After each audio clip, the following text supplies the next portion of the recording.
Nós estamos lendo do livro Krishna, a Suprema Personalidade de Deus, escrito por Sua Divina Graça, A.C. Bhaktivedanta Swami Prabhupada.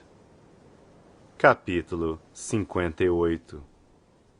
Krishna desposa 5 rainhas. Primeira parte. Como mencionado no último capítulo, houve um grande rumor de que os 5 irmãos Pandavas, junto com sua mãe, Kunti, haviam morrido, de acordo com o plano dos filhos de Dhritarashtra, em um acidente provocado por um incêndio na casa de Laka, na qual eles estavam morando. Entretanto, mais tarde, os 5 irmãos foram vistos na cerimônia de casamento de Draupadi. Assim, outro rumor se espalhou de que os Pandavas e sua mãe não estavam mortos. Embora fosse um boato, a verdade era que eles voltaram à sua cidade capital, de Hastinapura, e as pessoas os viram face a face. Quando estas notícias foram levadas a Krishna e Balarama, Krishna desejou vê-los pessoalmente, e então ele decidiu ir para Hastinapura. Desta vez, Krishna visitou Hastinapura oficialmente, como um príncipe real, acompanhado pelo seu comandante em chefe, Yuyudhana, e por muitos outros soldados. Na verdade, ele não fora convidado a visitar a cidade de fato. Contudo, ele foi ver os Pandavas, devido à sua afeição para com seus grandes devotos. Ele visitou os Pandavas de surpresa, e todos eles levantaram-se de seus respectivos assentos, assim que o viram. Krishna é chamado Mukunda, porque logo que alguém entra em contato, ou o vê em plena consciência de Krishna, ele é imediatamente liberado de todas as ansiedades materiais. Não apenas isto, mas a pessoa é automaticamente abençoada com toda a bem-aventurança espiritual. Ao receberem Krishna, os Pandavas sentiram-se cheios de vida, como se tivessem despertado de um estado de inconsciência ou morte. Quando um homem está deitado inconsciente, seus sentidos e as diferentes partes de seu corpo encontram-se inativos, mas quando ele recupera sua consciência, os sentidos instantaneamente se tornam ativos. De igual modo, os Pandavas receberam Krishna como se eles tivessem recuperado a consciência, e assim eles ficaram deveras motivados. O Sr. Krishna abraçou cada um deles, e pelo toque da Suprema Personalidade de Deus, os Pandavas foram imediatamente liberados de todas as reações de contaminação material, e, portanto, puseram-se a sorrir em plena felicidade espiritual. Por ver a face do Sr. Krishna, todos ficaram transcendentalmente satisfeitos. O Sr. Krishna, embora fosse a suprema personalidade de Deus, estava desempenhando o papel de um ser humano comum, e assim ele imediatamente tocou os pés de Yudhishthira e Bhima, pois eles eram seus 2 primos mais velhos. Arjuna abraçou Krishna como um amigo da mesma idade, enquanto que os 2 irmãos mais jovens, isto é, Nakula e Sahadeva, tocaram os pés de lótus de Krishna, em demonstração de respeito. Depois de uma troca de saudações, de acordo com a etiqueta social apropriada à posição dos Pandavas e do Sr. Krishna, Krishna recebeu um assento elevado. Quando ele encontrava-se sentado confortavelmente, a recém-casada Draupadi, jovem e muito bonita em sua graciosidade feminina natural, veio diante do Sr. Krishna para oferecer suas respeitosas saudações. Os Yadavas, que acompanharam Krishna até Hastinapura, também foram recebidos com muito respeito. Especificamente Satyaki, ou Yuyudhana, também recebeu um assento apropriado. Deste modo, quando todos estavam adequadamente sentados, os 5 irmãos tomaram seus assentos próximos ao Sr. Krishna. Após encontrar-se com os 5 irmãos, o Sr. Krishna pessoalmente foi visitar Srimati Kunti Devi, a mãe dos Pandavas, que também era a tia paterna de Krishna. Oferecendo os cumprimentos à sua tia, Krishna também tocou seus pés. Os olhos de Kunti Devi ficaram marejados, e com grande amor ela abraçou o Sr. Krishna afetuosamente. Em seguida, ela inquiriu dele sobre o bem-estar dos membros familiares paternos, seu irmão Vasudeva, as esposas dele e outros membros da família. Da mesma forma, Krishna também inquiriu da tia dele sobre o bem-estar da família dos Pandavas. Embora Kunti Devi estivesse relacionada com Krishna por laços familiares, ela soube imediatamente depois de encontrá-lo que ele é a suprema personalidade de Deus. Ela se lembrou das calamidades passadas de sua vida e, como pela graça de Krishna, ela e seus filhos, os Pandavas, tinham sido salvos. Ela sabia perfeitamente bem que sem a graça de Krishna, ninguém poderia tê-los salvado do incêndio acidental arquitetado pelos filhos de Dhritarashtra. Com uma voz embargada, ela começou a narrar diante de Krishna a história da vida deles. Srimati Kunti disse: Meu querido Krishna, eu me lembro do dia em que você enviou meu irmão, Akrura, a fim de conseguir informações sobre nós. Isto significa que você sempre se lembra automaticamente de nós. Quando você enviou Akrura, eu pude entender que não havia nenhuma possibilidade de sermos colocados em perigo. Toda boa fortuna em nossa vida começou quando você enviou Akrura até nós. Desde então, convenci-me que nós não estamos sem proteção. Nós poderemos ser postos em vários tipos de condições perigosas por nossos membros familiares, os Kurus. Todavia, confio que você se lembra de nós e sempre nos mantém sãos e salvos. Até mesmo devotos comuns, que simplesmente sempre pensam em você, estão imunes a todos os tipos de perigo material. E o que falar de nós mesmos, que somos lembrados pessoalmente por você. Assim, meu querido Krishna, não há nenhum motivo para má sorte. Nós estamos sempre em uma posição auspiciosa por causa de sua graça. Contudo, embora você tenha concedido um favor especial a nós, as pessoas não deveriam pensar erradamente que você é parcial a alguns e desatento a outros. Você não faz tal distinção. Ninguém é seu favorito e ninguém é seu inimigo. Como a suprema personalidade de Deus, você é igual para com todos, e todos podem tirar proveito de sua proteção especial. O fato é que, embora você seja igual com todos, você é especialmente inclinado aos devotos que sempre pensam em você. Os devotos estão relacionados com você por laços de amor. Desta forma, eles não podem esquecê-lo nem sequer por um momento. Porque os devotos sempre se lembram de você, que está presente no coração de todos. Você responde adequadamente a eles.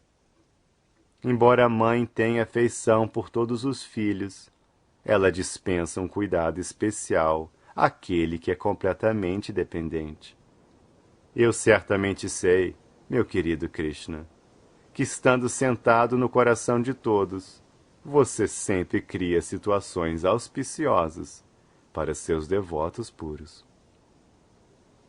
Então, o rei Yudhishthira também louvou Krishna como a personalidade suprema e amigo universal de todo mundo, mas porque Krishna estava tomando especial cuidado dos Pandavas, o rei Yudhishthira afirmou: Meu querido Krishna, Nós não sabemos que tipo de atividades piedosas executamos em nossas vidas passadas, para tê-lo tão gentil e cortês para conosco.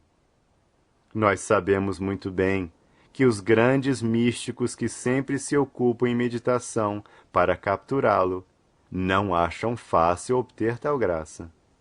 Tampouco podem eles atrair alguma atenção pessoal de você. Eu não posso entender porque você é tão amável conosco. Nós não somos yogis. Pelo contrário, somos atados às contaminações materiais. Somos chefes de família que lidam com política e negócios mundanos. Não sei por que você é tão terno conosco.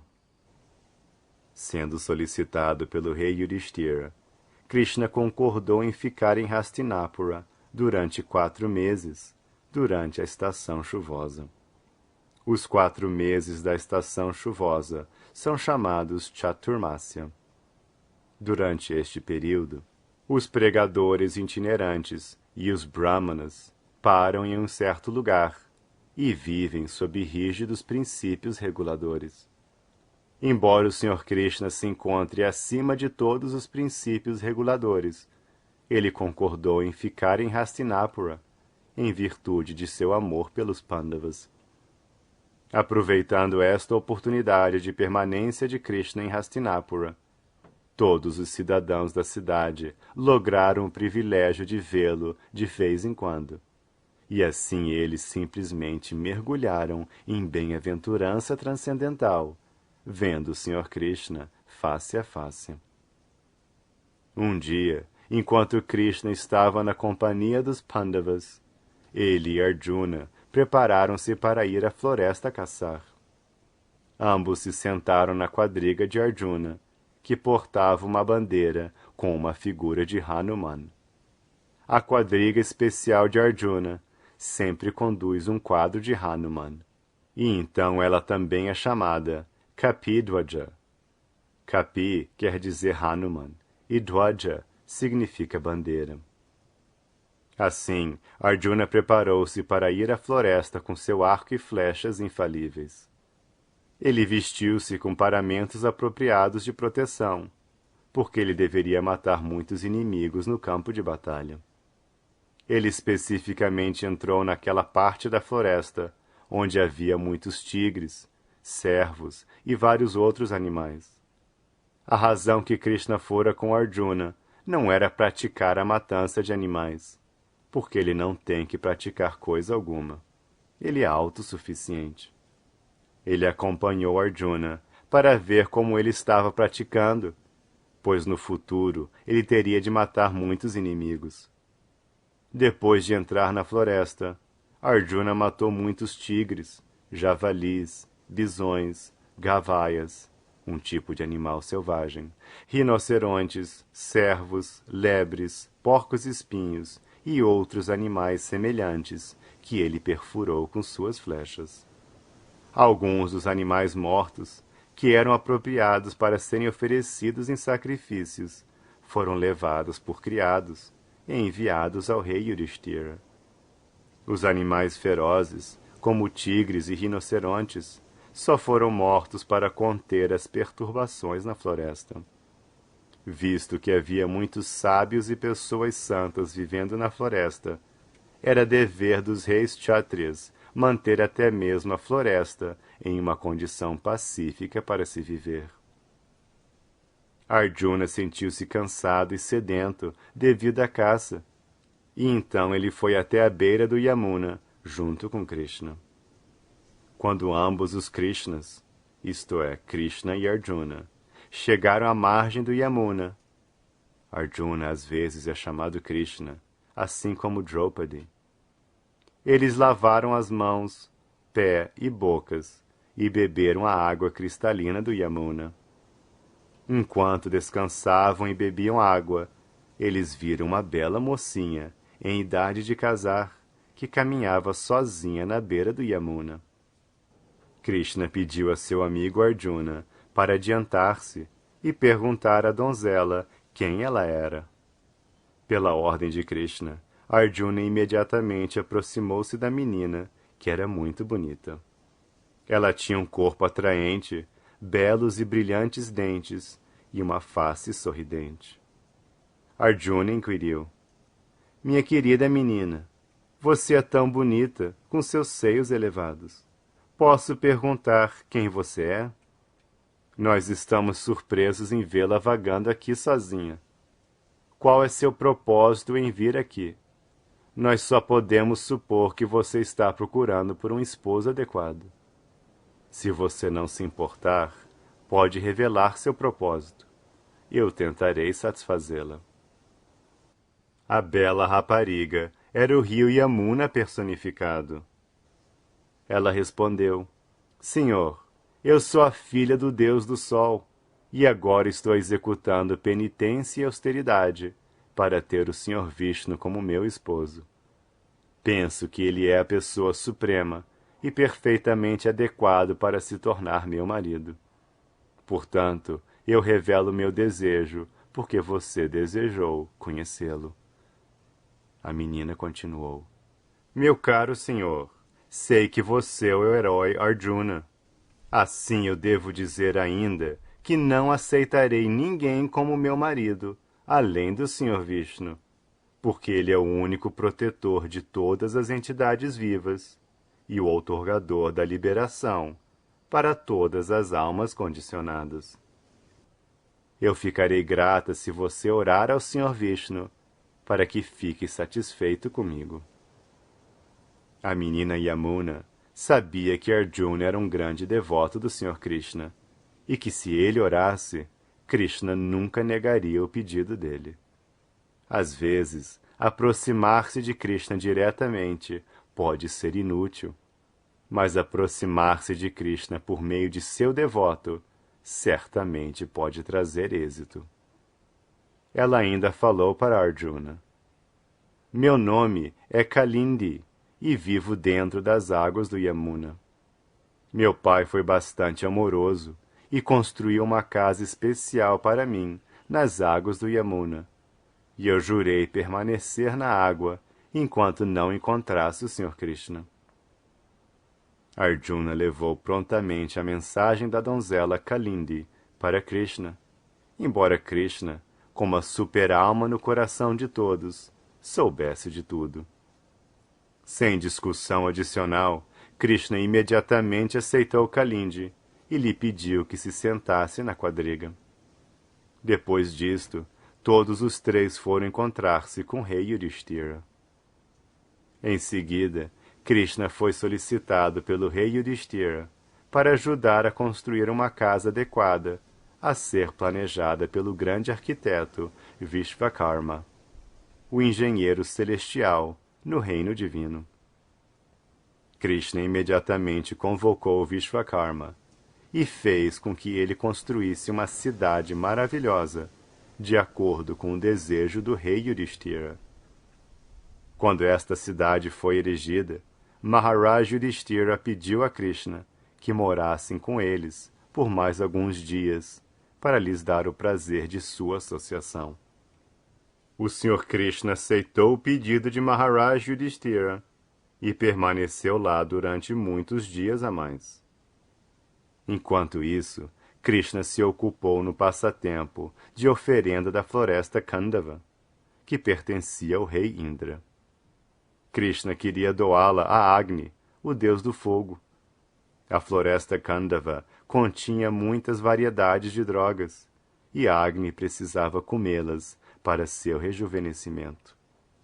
Porém, Agni não tocou a floresta Kandava diretamente, mas pediu a Krishna que o ajudasse. Agni sabia que Krishna estava muito satisfeito com ele, pois ele anteriormente lhe dera o disco Sudarshana. Portanto, para satisfazer Agni, Krishna se tornou quadrigário da carruagem de Arjuna, e ambos foram para a floresta Kandava. Depois que tinha comido a floresta Kandava, Agni ficou muito satisfeito.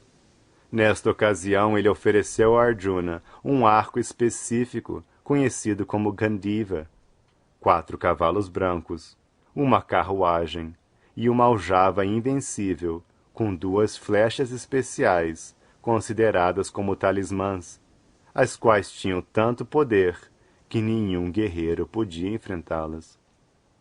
Quando a floresta Khandava estava sendo devorada por Agni, o deus do fogo, um demônio com nome de Maya foi salvo por Arjuna do fogo devastador. Por isso, aquele antigo demônio tornara-se um grande amigo de Arjuna. E para agradar Arjuna, ele construiu um lindo salão de reuniões na cidade construída por Vishvakarma.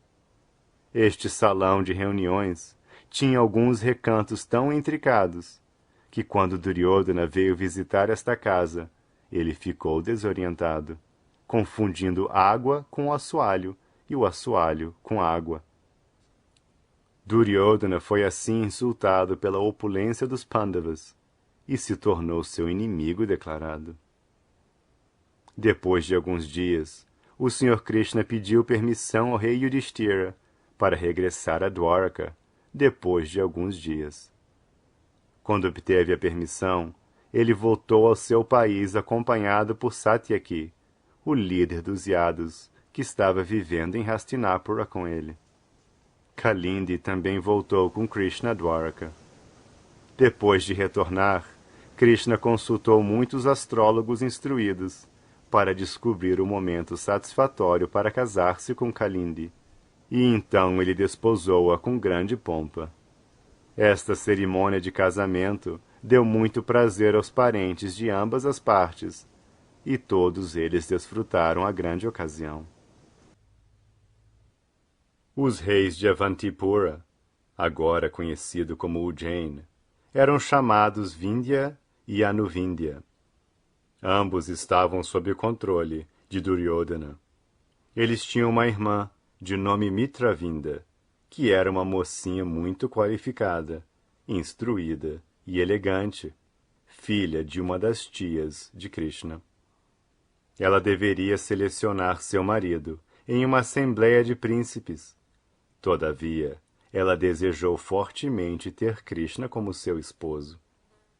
Durante a assembleia para selecionar seu esposo, Krishna estava presente, e ele arrebatou Mitravinda, à força, na presença de todos os outros príncipes reais. Estando impossibilitados de resistir a Krishna, os príncipes permaneceram simplesmente olhando uns para os outros.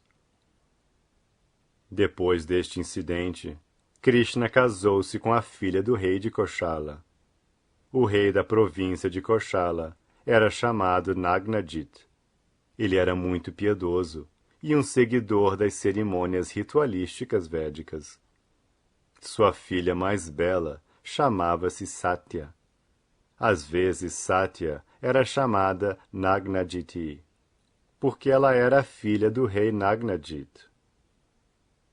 O rei Nagnajit quis dar a mão da sua filha a qualquer príncipe que fosse capaz de derrotar 7 touros muito fortes e robustos, que eram mantidos por ele. Ninguém na ordem principesca podia derrotar os 7 touros, e, portanto, ninguém poderia reivindicar a mão de Satya. Os 7 touros eram muito fortes, e eles quase não podiam suportar sequer o cheiro de algum príncipe. Muitos príncipes visitaram este reino e tentaram subjugar os touros, mas em vez de os controlar, eles foram derrotados. Estas notícias se espalharam por todo o país, e quando Krishna ouviu que só poderia conquistar a donzela Satya derrotando os 7 touros, ele preparou-se para ir ao reino de Koshala. Com muitos soldados, ele aproximou-se daquela parte do país, conhecido como Ayodhya, fazendo uma visita de estado rotineira. Quando o rei de Koshala tomou conhecimento de que Krishna chegara para pedir a mão de sua filha, ele ficou muito contente. Com grande respeito e pompa, ele deu as boas-vindas a Krishna em seu reino. Quando Krishna aproximou-se dele, ele ofereceu ao senhor um lugar de assento adequado e artigos para a recepção. Tudo parecia muito elegante. Krishna também lhe ofereceu respeitosas reverências, considerando-o seu futuro sogro. Quando Satya percebeu que o próprio Krishna viera para casar-se com ela, ela regozijou-se muito, porque o esposo da deusa da fortuna viera tão amavelmente para aceitá-la. Por muito tempo ela tinha acalentado a ideia de se casar com Krishna. Estivera seguindo os princípios de austeridades para obter o desejado esposo.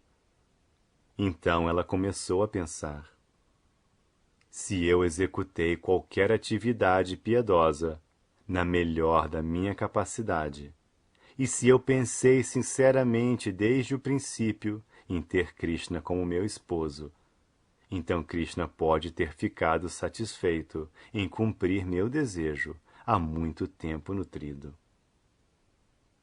Ela começou a oferecer mentalmente orações a Krishna e a pensar: eu não sei como a suprema personalidade de Deus pode estar satisfeita comigo.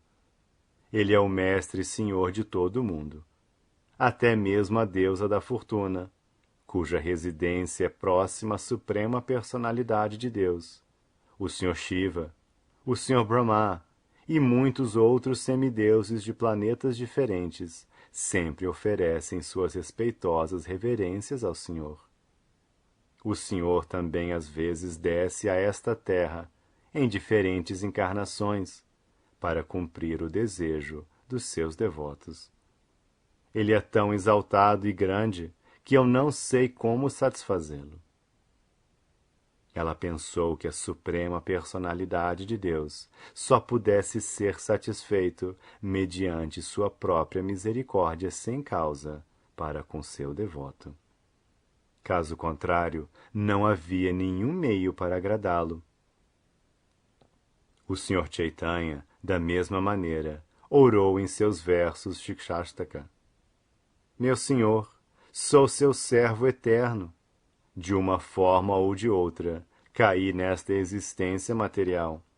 Por favor, resgate-me e fixe-me como um átomo de poeira a seus pés de lótus, e este será um grande favor a seu servo eterno.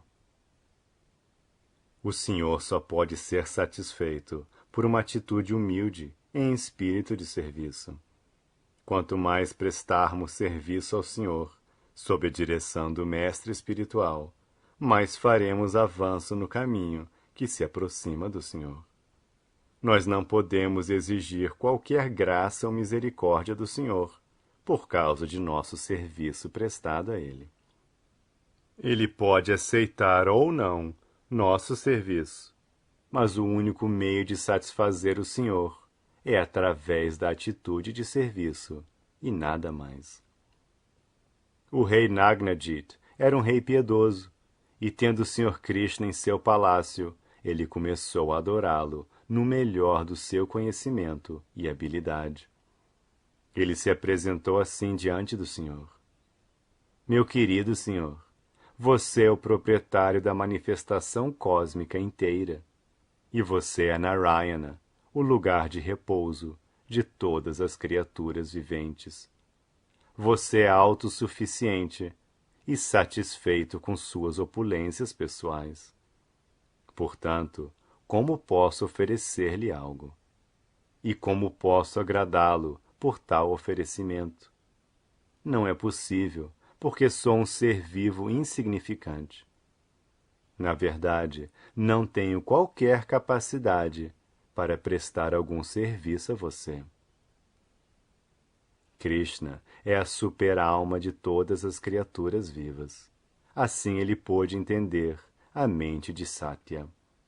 Ele também ficou deveras satisfeito com a adoração respeitosa do rei, oferecendo-lhe um lugar para assento, comida, uma residência e assim por diante. Destarte, ele apreciou enormemente o fato de que a donzela e seu pai estivessem ávidos para tê-lo como um parente íntimo. Ele sorriu e em uma voz grave afirmou: meu querido Nagnajit, você sabe muito bem que qualquer um na ordem principesca, que seja regular na sua posição, jamais pedirá coisa alguma de alguém, por mais exaltado que ele possa ser.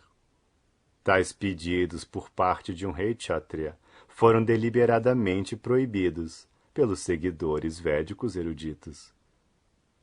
Se um kshatriya quebrar este regulamento, a ação dele será condenada pelos sábios instruídos. Não obstante, apesar deste princípio regulador rígido, eu estou lhe pedindo unicamente a mão de sua bela filha para estabelecer nossa relação em troca de sua grande recepção a mim. Você também talvez goste de saber que na tradição de nossa família não há qualquer possibilidade de darmos algo em troca pela aceitação de sua filha. Nós não podemos pagar nenhum preço que possa impor pela entrega da noiva. Em outras palavras, Krishna queria a mão de Satya do rei, sem cumprir a condição de derrotar os 7 touros. Após ouvir a declaração do Sr. Krishna, o rei Nagnajit disse: Meu querido senhor, você é o reservatório de todo o prazer, todas as opulências e todas as qualidades. A deusa da fortuna, Lakshmi-ji, sempre reside em seu peito. Em tais circunstâncias, quem pode ser um melhor marido para minha filha? Minha filha e eu sempre oramos por esta oportunidade. Você é o líder da dinastia Yadu. Por gentileza, saiba que desde o começo eu fiz um voto para casar minha filha com um candidato apropriado, alguém que possa sair vitorioso no teste que inventei. Eu impus esta prova apenas para aquilatar a coragem e posição de meu intencionado genro. Você, Sr. Krishna, é o líder de todos os heróis. Tenho certeza que poderá subjugar estes 7 touros sem qualquer dificuldade. Até agora, eles nunca foram subjugados por príncipe algum. Todos que tentaram controlar estes touros simplesmente tiveram seus membros quebrados. O rei Nagnajit continuou com seu pedido. Krishna, se você conseguir colocar rédeas nos 7 touros e trazê-los sob o seu controle, então indubitavelmente você será selecionado como o marido desejado de minha filha, Satya. Depois de ouvir esta declaração, Krishna pôde entender que o rei não queria quebrar seu voto. Assim, para cumprir o desejo dele, ele apertou seu cinto e preparou-se para lutar com os touros. Ele instantaneamente se expandiu em 7 Krishnas, e cada um deles pegou um dos touros, amarrou seu nariz, trazendo-os assim sob controle, como se fosse um brinquedo. A divisão de Krishna em 7 é muito significativa. Era do conhecimento de Satya que Krishna já se casara com muitas outras esposas, mas ainda assim ela estava apegada a Krishna. Para encorajá-la, Krishna imediatamente se expandiu em 7. O sentido é que Krishna é um, mas ele tem formas ilimitadas de expansões. Ele casou-se com muitos milhares de esposas, mas isto não significa que enquanto ele estava com uma esposa, as outras ficassem desprovidas da sua associação. Krishna podia se associar com cada uma e todas as esposas, mediante suas expansões. Quando Krishna subjugou os touros, trazendo-os sob seu controle, pondo rédeas nos seus narizes, a força e orgulho deles foram imediatamente destruídos. O nome e a fama que os touros tinham adquirido foram assim destroçados. Quando Krishna colocou rédeas nos touros, ele os puxou fortemente, da mesma maneira que uma criança puxa um touro de madeira de brinquedo. Ao ver esta vantagem de Krishna, o rei Nagnajit ficou muito surpreso e imediatamente, com grande prazer, trouxe sua filha Satya diante de Krishna e a entregou para ele. Krishna imediatamente também aceitou Satya como sua esposa. Em seguida, houve uma cerimônia de casamento com grande pompa.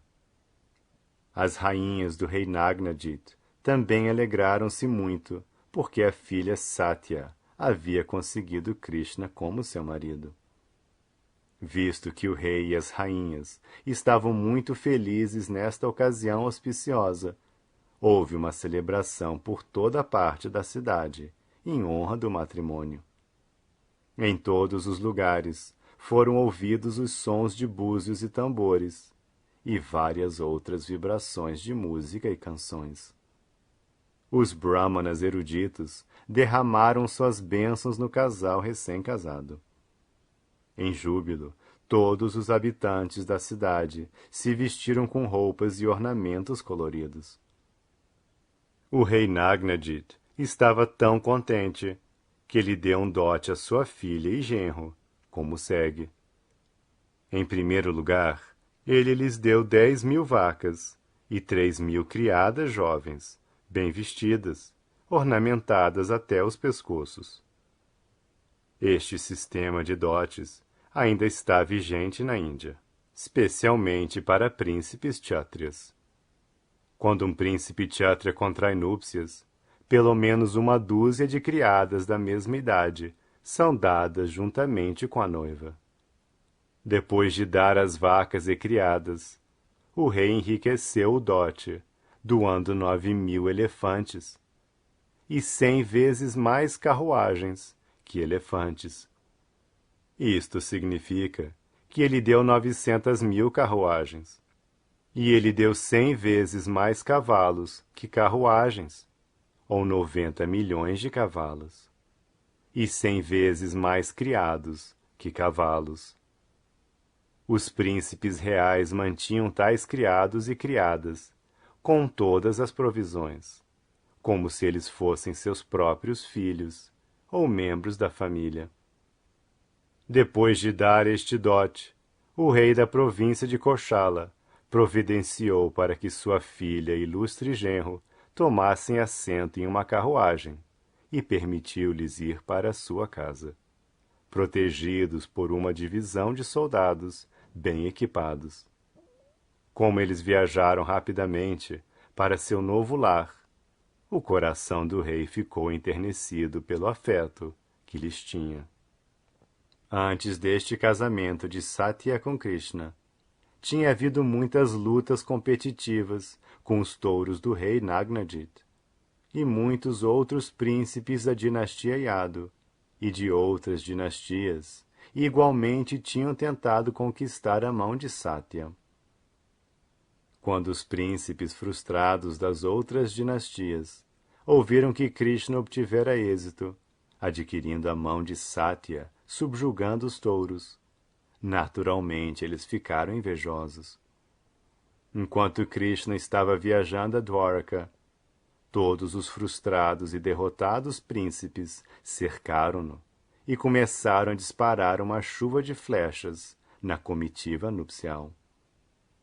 Quando eles atacaram a comitiva de Krishna e dispararam flechas como incessantes torrentes de chuva, Arjuna, o melhor amigo de Krishna, enfrentou o desafio, e ele sozinho, muito facilmente, rechaçou-os para agradar seu grande amigo Krishna, na ocasião do seu casamento. Ele imediatamente pegou seu arco Gandiva e expulsou todos os príncipes. Exatamente como um leão afugenta todos os animais pequenos, simplesmente por persegui-los, Arjuna afugentou todos os príncipes, sem matar um deles sequer. Depois disso, o líder da dinastia Yadu, o Sr. Krishna, junto com sua esposa recém-casada e o dote enorme, entraram na cidade de Dwaraka com grande pompa. Krishna viveu lá muito pacificamente com sua esposa. Além de Kunti Devi, Krishna tinha uma outra tia paterna. O nome dela era Shrutakirti. Ela era casada e morava na província de Kekaya. Ela tinha uma filha, cujo nome era Bhadra. Bhadra desejava se casar com Krishna, e o irmão dela a entregou para ele incondicionalmente. Krishna aceitou como sua legítima esposa. Posteriormente, Krishna desposou uma filha do rei da província de Madras. O nome dela era Lakshmana e possuía todas as boas qualidades.